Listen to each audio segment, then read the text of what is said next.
Политика систематического угнетения и ассимиляции китайского правительства в Восточном Туркестане продолжается полным ходом.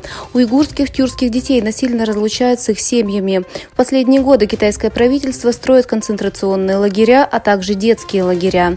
На видео, опубликованном в китайских аккаунтах в соцсетях, за которыми следит команда QHA, были кадры, на которых многих маленьких уйгурских детей везут с чемоданами из района в Восточном Туркестане, который до сих пор не определен. Уйгурская диаспора сообщает, что детей на этих видео, скорее всего, отправят в концентрационные лагеря для несовершеннолетних в Восточном Туркестане или во внутренних районах Китая. 30 и 31 декабря в Стамбуле состоялось 10-е заседание Совета Союза улемов Восточного Туркестана, в котором приняли участие более 60 улемов со всего мира. На собрании единогласным голосованием членов ассоциации в устав была внесена статья «Обязанности и ответственность комитета по аудиту». На заседании также было принято решение о создании отдела по работе с молодежью в составе исполнительного комитета ассоциации. Китайское правительство призвало тайваньский народ стать на правильную сторону истории в преддверии выборов руководства Тайваня 13 января, с которыми у него есть спор о суверенитете. В письменном послании, опубликованном в первый рабочий день Нового года, директор канцелярии КНР по делам Тайваня Сун Тао подчеркнул, что объединение Тайваня с Китаем возможно только совместными усилиями народов по обе стороны пролива.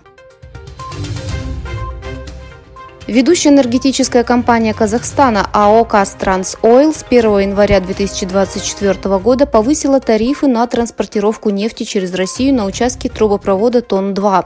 В результате обновленных новых цен стоимость транзита на расстоянии в 1000 километров была определена в размере $11.28 за тонну. Сообщается, что южноазиатская страна Шри-Ланка временно приостановит швартовку китайских научно-исследовательских судов в своих портах и работу в своей исключительной экономической зоне в ответ на опасения Индии по поводу безопасности. Как сообщает газета «Хиндустан Таймс» со ссылкой на дипломатические источники, правительство Шри-Ланки проинформировало индийские власти о том, что введет мораторий на китайские научно-исследовательские суда сроком на 1 год. Своей политикой безвизового въезда Таиланд стремится дать толчок туристическому сектору страны, который сильно пострадал от пандемии коронавируса. Премьер-министр Таиланда Сретта Тависин объявил, что визы между Китаем и Таиландом будут отменены на постоянной основе с марта. Заявив, что безвизовый режим будет применяться взаимно для граждан двух стран, Тависин сказал, это еще больше улучшит отношения между двумя странами.